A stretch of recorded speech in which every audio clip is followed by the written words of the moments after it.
नमस्कार, जय माता रानी। दोस्तों 22 सितंबर से 1 अक्टूबर तक शारदीय नवरात्रि में इन 9 दिनों में गलती से भी ये 5 काम आप मत करना, वरना माता रानी आपसे नाराज़ हो जाएंगे और घर में कंगाली और गरीबी आ सकती है। इस बार की शारदीय नवरात्रि पर पूजा पाठ व्रत भले ही मत करना, लेकिन शारदीय नवरात्रि में इन पावन दिनों में इन 5 कामों को बिल्कुल मत करिएगा। ऊपर से इस बार की नवरात्रि पूरे के पूरे 219 वर्षों के बाद आई है और इस वर्ष शारदीय नवरात्रि में अमृत सिद्ध सर्वार्थ सिद्ध योग का अद्भुत संयोग बन रहा है। ऐसे में कुछ कार्यों को करने की सख्त मनाही हो गई है। तो ऐसे में शारदीय नवरात्रि के इस पावन दिनों पर इन 5 कामों को बिल्कुल भी नहीं करना चाहिए। आगे आपकी मर्जी। शारदीय नवरात्रि पर आपको क्या करना चाहिए, क्या नहीं करना चाहिए। सबसे पहले तो चलिए आइए जानते हैं कि शारदीय नवरात्रि पर ऐसे कौन से कार्य हैं जिनको भूल कर भी आपको नहीं करना चाहिए। पहली गलती के बारे में जिससे कि हम शारदीय नवरात्रि पर आपको नहीं करना चाहिए। हमारे धर्मशास्त्र में स्पष्ट लिखा हुआ है कि शारदीय नवरात्रि का दिन स्वयं माता रानी का दिन होता है। ऐसे में यदि कोई व्यक्ति गलती से भी मांस मदिरा का प्रयोग करता है तो व्यक्ति 7 जन्मों तक वंशहीन हो जाता है और ऐसे लोग आकस्मिक दुर्घटना के शिकार भी हो सकते हैं। इसलिए शारदीय नवरात्रि पर महिलाएं एवं पुरुष घर में तामसिक चीज़ों का प्रयोग ना करें और ना ही अपने घर में किसी भी सदस्य को आप ये काम करने दीजिए। चलिए जानते हैं अगले काम के बारे में। तो शारदीय नवरात्रि पर आपको अपना मन शांत रखना चाहिए। ऐसे शुभ एवं मंगलकारी दिनों पर किसी से भी लड़ाई झगड़े या कलह कलेश नहीं करना चाहिए। अगली बात, शारदीय नवरात्रि पर किसी महिला या कन्या का अपमान न करें। वैसे तो स्त्री का अपमान केवल एक दिन ही नहीं बल्कि कभी भी नहीं करना चाहिए। माता लक्ष्मी को स्त्री का स्वरूप माना जाता है। ऐसे में अगर आप शारदीय नवरात्रि के दिन किसी भी स्त्री को अपमानित करते हैं तो ऐसा करने से माता लक्ष्मी का अपमान माना जाता है। जिन घरों में महिलाओं का सम्मान नहीं किया जाता वहाँ माता लक्ष्मी कभी भी नहीं आती हैं। इसलिए शारदीय नवरात्रि पर पति पत्नी को भूलकर भी एक दूसरे से लड़ाई झगड़े नहीं करने चाहिए। माना जाता है कि इस मतभेद से बड़ी परेशानी पैदा हो जाती है। नवरात्रि पर ऐसा कोई भी कार्य आप न करें जिससे दाम्पत्य जीवन में परेशानी आ जाए। शारदीय नवरात्रि के पावन दिनों में मांसाहार भूलकर भी आपको नहीं करना चाहिए। इसके अलावा इस दिन अल्कोहल पीने से आपको बचना है। अगर संभव हो सके तो शारदीय नवरात्रि पर पूर्ण सात्विक भोजन करिए। मांस मदिरा का सेवन करने से घर में अशांति भी आती है और माता रानी नाराज भी हो सकती हैं और ऐसे घरों को छोड़कर चली भी जाती हैं। जी हाँ, बात करते हैं दूसरी बात, शारदीय नवरात्रि पर काले कपड़े आपको बिल्कुल नहीं पहनना है। शारदीय नवरात्रि के दिन काले रंग के कपड़े पहनना भी अशुभ माना जाता है क्योंकि काला रंग नकारात्मक ऊर्जा का प्रतीक होता है और इसे तामसिक गुण से जुड़ा हुआ माना जाता है। इस दिन साधक को सफ़ेद, पीला, हरा या अन्य हल्के रंग के कपड़े पहनने चाहिए क्योंकि यह रंग सकारात्मक ऊर्जा को आकर्षित करते हैं और पूजा की प्रभावशीलता को बढ़ाते हैं। माता रानी का ध्यान करने के लिए हल्के और शुद्ध रंगों के कपड़े ही आपको पहनने चाहिए। तीसरी बात क्या है, शारदीय नवरात्रि के दिन देर तक न सोएं। शारदीय नवरात्रि के दिन देर तक सोना और देर से उठना शुभ नहीं माना जाता है। यह दिन विशेष रूप से जागरण और तपस्या का दिन है। इस दिन भक्तों को रात्रि को जागरण, माता रानी की पूजा करनी चाहिए और अपने मन और शरीर को शुद्ध करना चाहिए। देर से सोने से शरीर में आलस्य आ सकता है और पूजा की सही विधि से ध्यान आपका नहीं लग सकता। इसलिए इस दिन प्रातः जल्दी उठकर स्नान करके पूजा की शुरुआत आपको करनी चाहिए। चौथी बात क्या है, शारदीय नवरात्रि पर बाल और नाखून काटने से बचें। शारदीय नवरात्रि पर बाल और नाखून काटना भी अशुभ माना जाता है। यह दिन पवित्रता और तपस्या का है और शरीर को अपवित्र करना इस दिन के उद्देश्य के विपरीत है। धर्मशास्त्र के अनुसार इस दिन शरीर को किसी भी अंग की साफ सफाई या कटाई से बचना चाहिए। यह दिन ध्यान, साधना और माता रानी के प्रति निष्ठा का होता है, इसलिए इस दिन इन कार्यों से आपको दूर रहना चाहिए। नवरात्रि के दिन दान पुण्य करना अच्छा माना जाता है, लेकिन इस दिन कुछ चीज़ों का दान करना शुभ नहीं माना जाता। नवरात्रि के इन 9 दिनों में किसी भी व्यक्ति को सरसों का तेल का दान नहीं करना चाहिए। माना जाता है कि सरसों के तेल का दान करने से शनि ग्रह कमजोर होते हैं। इससे आपके भौतिक सुख में कमी आती है और साथ ही लोहा या लोहे से निर्मित वस्तुएं भी किसी को आपको नहीं देना चाहिए। अगला है तामसिक चीज जैसे कि प्याज लहसुन का दान आपको भूल कर भी नहीं करना चाहिए। इससे आपकी कुंडली में माता लक्ष्मी और शुक्र ग्रह का भाव कमजोर हो जाता है। वही नवरात्रि के दिनों में पति पत्नी को भूलकर भी एक दूसरे से लड़ाई नहीं करनी चाहिए। अगली गलती जो हमें शारदीय नवरात्रि के दिन भूलकर भी नहीं करनी चाहिए वह है अपने घर के मुख्य द्वार पर जूते चप्पल या झाड़ू रखना। अगर घर के मुख्य द्वार पर झाड़ू या चप्पल रख दी जाती है तो माता लक्ष्मी तुरंत वहां से लौट जाती हैं और जब माँ लक्ष्मी घर में नहीं आती तो दरिद्रता का वास होता ही होता है। यह घर में पैसों की तंगी और बुरे समय की शुरुआत करता है। तो इस दिन ध्यान रखें कि अपने घर के मुख्य द्वार को साफ रखें और जूते चप्पल बाहर न रखें। अब बात करते हैं नींबू और हरी मिर्च की। आपने अक्सर देखा होगा कि लोग अपने घर के मुख्य द्वार पर नींबू और हरी मिर्च टांगते हैं। इसका कारण यह है कि नींबू और हरी मिर्च दरिद्रता का आहार मानी जाती है। जब यह मुख्य द्वार पर ही मिल जाए तो दरिद्रता आपके घर में प्रवेश नहीं कर पाती।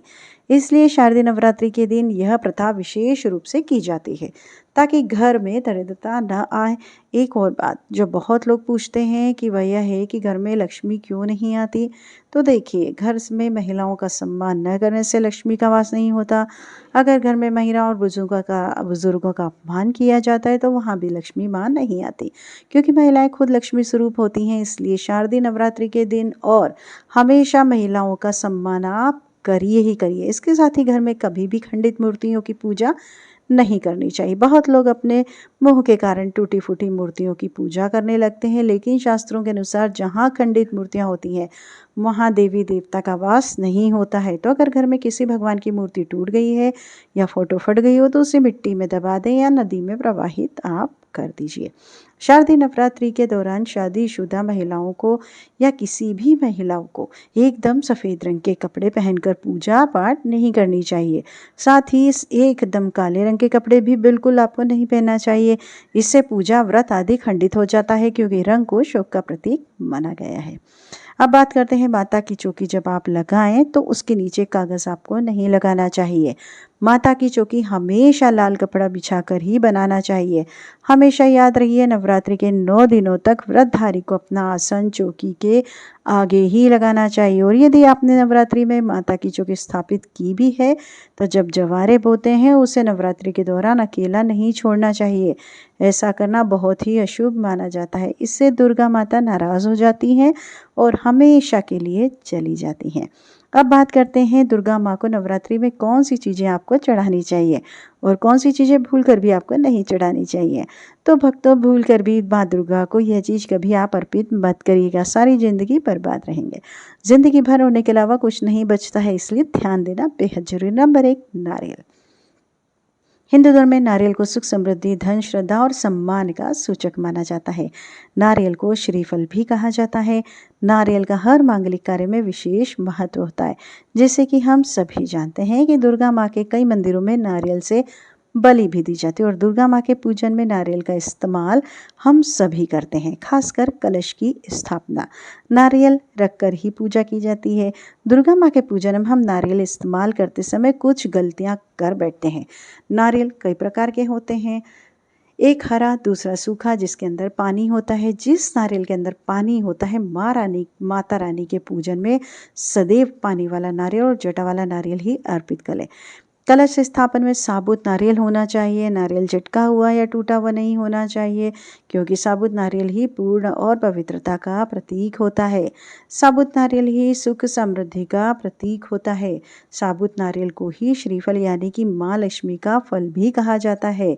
तो शारदीय नवरात्रि में दुर्गा माँ के कलश की स्थापना करते समय जटा वाला और पानी वाला नारियल ही कलश पर स्थापित करना चाहिए। साथ ही यह ध्यान रखना चाहिए कि नारियल को सदैव कलश के नीचे लटका कर या लेटा कर रखना चाहिए। घट स्थापना यानी कलश स्थापना करते समय कभी भी नारियल को खड़ा करके आपको नहीं रखना चाहिए।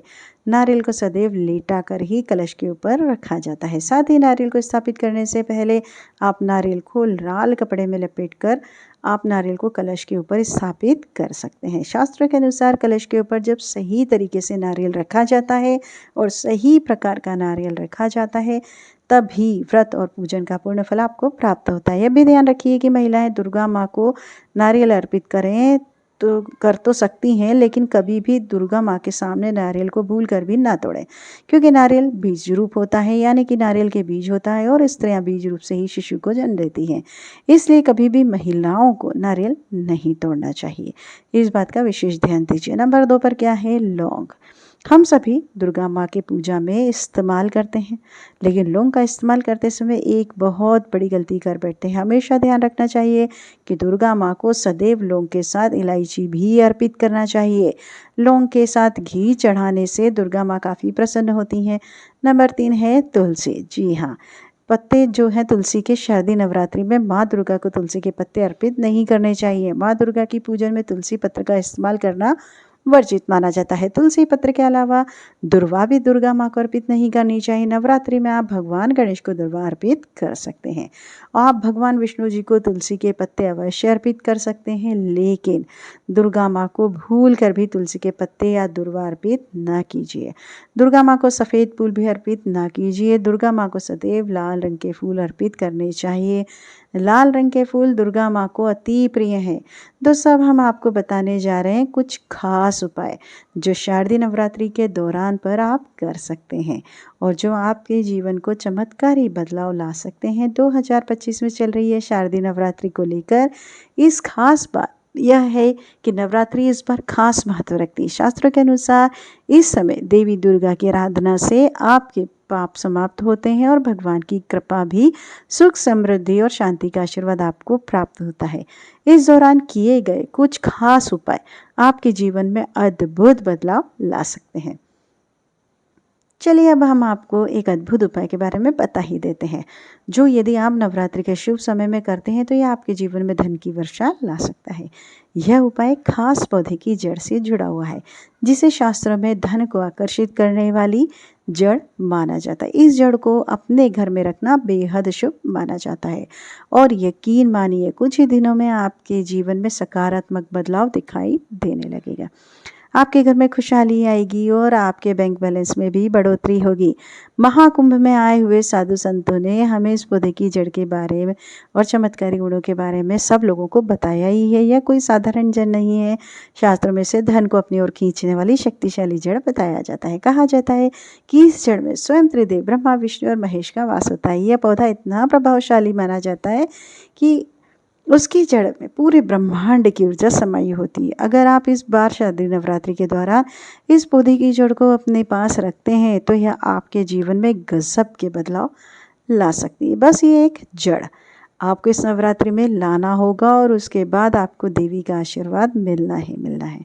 फिर आपको धनवान बनने से कोई रोक ही नहीं पाएगा। आप जानते हैं इस जड़ के पौधे के बारे में, तो किस तरीके से धारण किया जाए और यह कौन सा पौधा है। लेकिन इससे पहले हम यह बताना चाहते हैं कि इस वीडियो को जो है संतों की जानकारी लेने से काफ़ी फ़ायदा हुआ है। जानकारी के बेस पर ही ये चीज़ें आपको बताई जा रही हैं, इसलिए वीडियो को लाइक कीजिए, चैनल को सब्सक्राइब कर लीजिए ताकि हमारा मनोबल बढ़ता रहे और अच्छी वीडियो आपके लिए हम लाते रहें। कमेंट बॉक्स में जय माता रानी लिखना मत भूलिएगा। यह पौधा इतना चमत्कारी है, हमारी प्राचीन ग्रंथों में इसकी विशेषता जमकर तारीफ की गई है।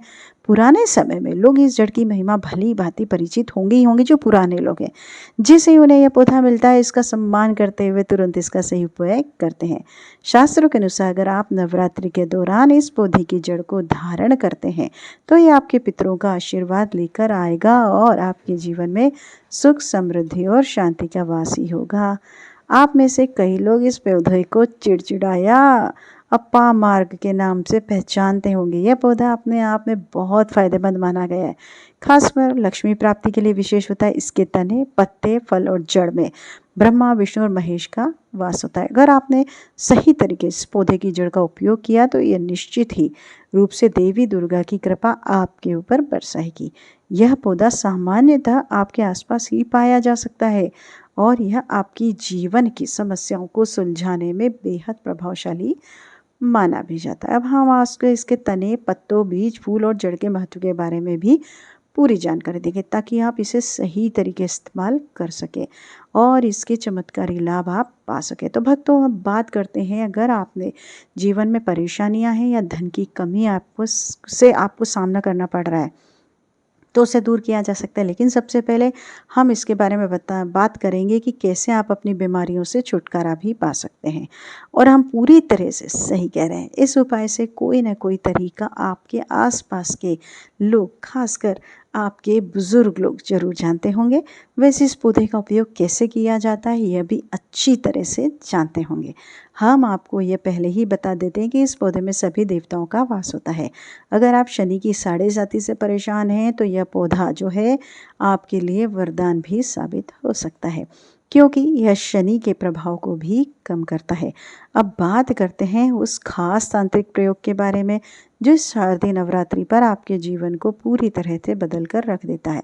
शास्त्रों के अनुसार अगर आप शारदीय नवरात्रि पर लाल अपामार्ग की जड़ को चांदी की ताबीज़ में धारण करते हैं तो आपको काफ़ी सिद्धि प्राप्त होती है। वाक सिद्धि जिसे बोलते हैं, इसका मतलब है कि आप जो भी कहेंगे वह सच हो जाएगा। जी हाँ दोस्तों, नवरात्रि पर अगर आप इस पौधे की जड़ को पहन लेंगे तो आपकी जुबान पर साक्षात माँ लक्ष्मी, माँ सरस्वती का वास होगा। इसके अलावा अपाम मार्ग की जड़ का शारदीय नवरात्रि पर 9 दिन तक विधि पूर्वक आपको पूजन करना है और इसे मंत्रों से अभिमंत्रित करके अपने हाथ में बांध लीजिए। ऐसा करने से आपको बड़ी से बड़ी समस्याओं से छुटकारा भी मिल जाता है और आपके जीवन में खुशहाली आती है। और एक खास बात, अपाम मार्ग या चिड़चिड़ा को घर में लगाना भी बहुत शुभ माना जाता है। तो शारदीय नवरात्रि में इस चमत्कारी पौधे का उपयोग करें और अपने जीवन में सकारात्मक बदलाव जो है आप महसूस कर सकते हैं। वीडियो पसंद आई हो तो कमेंट बॉक्स में जय माता लक्ष्मी लिखना, जय माता रानी लिखना बिल्कुल भी मत भूलिएगा। आपका दिन शुभ हो, मंगलमय हो। जल्दी मिलते हैं अगली वीडियो में। नमस्कार।